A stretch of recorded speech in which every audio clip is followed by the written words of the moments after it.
Okay, so what do I mean when I say end jail slavery? We got to think about this logically, right? Because we know that jails can be very necessary, and we do need police to help our society be safe and follow rules. But what we don't realize in the United States is that things are done very differently in other countries. For example, in other countries, when a person is incarcerated, they don't lose their right to vote. Now, this is a really big deal because it means that no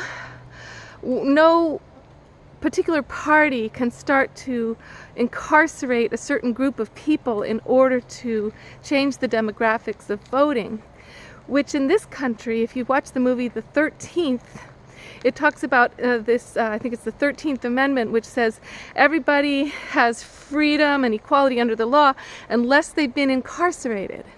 Then you get to take away all their rights and votes and ability to vote. And so now in this country, what that means is that if a person has just been incarcerated once for who knows what, maybe it's something that they didn't even do, the whole rest of their life, they don't get to vote. They don't get to participate as an equal. Here's my doggy. Look at him, he's so cool. He's worn out now, that's good. They don't get to participate in the demographics of what shapes the country. And they have to write on every job interview, yes, I've been incarcerated before. And so this limits their job opportunities, right? So in other countries, they actually get to vote from prison. Okay, so now we talk more about jail slavery. Well, on top of that, we know that there was slavery in this country. Well, is it in the past, or is it like bigger than ever? Because now the prisons are being used as this place to get free labor. And all of these huge companies, Walmart, Victoria's Secret, to name just a few of the many, many countries in the companies in the U.S. are all using jail labor at $1 an hour, even, to make all of their U.S. products that are so cheap competing with China. So we don't get to compete with China unless we have slaves in the U.S. in the jails. So you can see why it's so complicated for the big business guys to want to reform the jails. And we're talking about reform, right? So we've got 5% of the world is in prison, right? Of all the people in the world, 5%. That's a lot of people. But 25% of that 5% is all in the United States. That is so many people, and that is so much money that our country is spending on guys to be incarcerated instead of simply the money it would take for a little rehabilitation, a little of police reform. Where police reform, look, when you get the police to be doing mediation, and you get them to learn all about de-escalation, and you put them on a beat that's their own private beat where they have a bicycle and they're not about violence. What happens is they've already done this in a couple of cities where they reformed the police. Everybody starts to rely on those guys. Yeah, they start to realize these guys are our heroes that we need to protect us, and the women who are getting beat up actually have somebody to help them. The people of color know that they're safer because then the drug lords on their block, they can actually call those cops and say, help us, and not get incarcerated themselves. So police reform is right along with jail slavery reform. So when you take down that prison to the amount of people that actually need to be there or could be reformed or helped or rehabilitated there, things really change, because you also have only 80% of people there are even there for violent crimes. Everything else is some drugs in their glove compartment or some misunderstanding or there's not even violence. It's just human misconduct that is going to happen in life, and there's no reason to ruin a person's entire life and family because of that. But it's just the people of color getting their whole lives taken from them in order to have their votes stolen. Get it? Because if they were voting, the white guys who are so narcissistically centered on money as the only bottom line instead of quality of life, they would be voted out by now. They wouldn't exist. So no wonder they're afraid. But the thing is, this is the new Green Deal. Like, it hasn't worked, this thing of just stealing all these lives. And when you let those people out of prison, you also have this entire thing going on where people are in there without having had any trials. They're forced to admit to crimes they didn't do. They have to pay bail, or they're never allowed to get out. They have to wait for years sometimes for a trial that never happens just because they don't have bail money. That's a huge amount of people in jail. So you get what I'm talking about with jail slavery. Like, we have to admit we are slave holders unless we take down the prison system, reform it, and turn it into rehab centers and training centers for jobs. I mean, mainly what's going on in this country is there's just not a sharing of resources and wealth in the poorer communities, the brown communities. And look at this. This is a really interesting statistic. Okay, so compared to all these people having so many less resources, look at what the Latino community is doing. The Latino community, I was just reading about this, they live 4 years longer than the white community. The white community lives 4 years longer than the black community. And but they're trying to look at it, well, how come the Latino community lives longer than everybody when they are just as oppressed as the black community? Well, it all comes down to their family structures and their sense of community in their neighborhoods and helping each other out, being there for each other, and not isolating.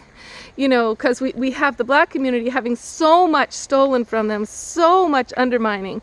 But the Latino community, instead of having ancestry where everything was destroyed and decimated and raped and on, in this country, a lot of the Latino community comes from elsewhere, from a life that was good, bringing that energy of feeling empowered here, and then they keep their strong communities. So it all comes down to community. Like, we've got to rebuild the sense of community with the people who we have stolen from and destroyed. And how do we do reparations? Like, there's got to be reparations. There's got to be reparations for all those lives stolen in the jail industry, especially all of those people just there for what? A little marijuana? An entire lifetime? And marijuana is legal now, you know, so danger. The sign says, danger, flooding. We are simply in danger of losing our integrity, our souls. We're also in danger of finding them. And when we find them, life changes. Like, things get good. Like, everything falls into place. And we start to understand our place in the human story. We can't just be takers. We can't just take it for granted and think those people over there are all dying from floods and disasters. We don't have to pay attention. This climate change issue has got to be faced right now. It's got to be faced right now. I watched this guy who's a scientist, and he's such a geek, you know. But there he was last night out in a rainstorm on the highway reporting on more climate changes because he knows it's dire and he doesn't know how long he's going to live to tell us these things, right? So here they're beeping and honking and sirens are going by, and he's just doing with his little umbrella his report anyway. So the thing I want you to think about with all of these, since we're creating the new Green Deal together, we're going to have jail reform. We're going to have millions, thousands and thousands of guys and women are going to come out of jail, and they're going to be able to get us, we're going to all work together with all that workforce. We're going to save this planet with good jobs offered to those people. And the jobs are going to be in the green energy, okay? So green energy, you're like, what green energy, Eve? We know that solar takes so much to make a solar panel, and then it has all this waste in 20 years.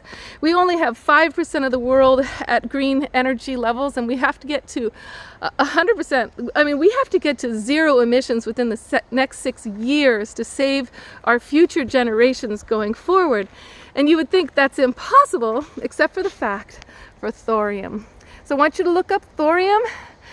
Clean nuclear energy We have to invest in finishing the prototype. The first prototype was created under Nixon, and it went for 5 years. It ran. It ate its own waste, and it's totally clean energy, with hardly any nuclear waste. And Nixon nixed it, which is why his name is Nixon. He nixed it so that it wasn't completed. That was 50 years ago. But we have thorium is under my feet, right here. It is everywhere. You can't have world wars over it. And this much thorium done with a salt reactor that does not have meltdowns or bombs related with the kind of nuclear energy it creates, that much is enough for a person's entire lifetime. That means your heat, you're driving your car, your entire lifetime. We have thousands and thousands of years of thorium at our feet right now. And all we need to do is complete the salt reactor's design specifics, and in the next 6 years you can hook in every small salt reactor in every neighborhood inside the coal plants, use the infrastructure, and we're up and running. So it's all about education, because everybody who's into the Green Deal movement, they're going to be all like, nuclear energy is evil, no nukes, blah blah blah. Well, that was true a while ago. It still is true. I mean, we got Russia creating these breakthrough nuclear plants that are eating their waste, and they are sending them all over the world, and that's actually how Sweden has gone to zero emissions. Zero. I mean, the whole country. They got bicycles, they got solar, and they've got nuclear, right? But it's not thorium. So we go thorium, and now it's totally clean. So it's only 300 years for the waste instead of thousands of years, and this waste is so little, you can easily incarcerate that little amount for 300 years inside various cement tombs and such like that. Okay, love, that's what jail slavery is going to release. Part of the new Green Deal is that we are saving the planet, and we need everybody to be freed. We need to change our psychology so that everything we do is taking care of all humans. All humans, caring for all animals and the earth, like the rights of the trees and the rivers and the skies to be clean. Okay, much love, darling. Gotta find my dog. Okay.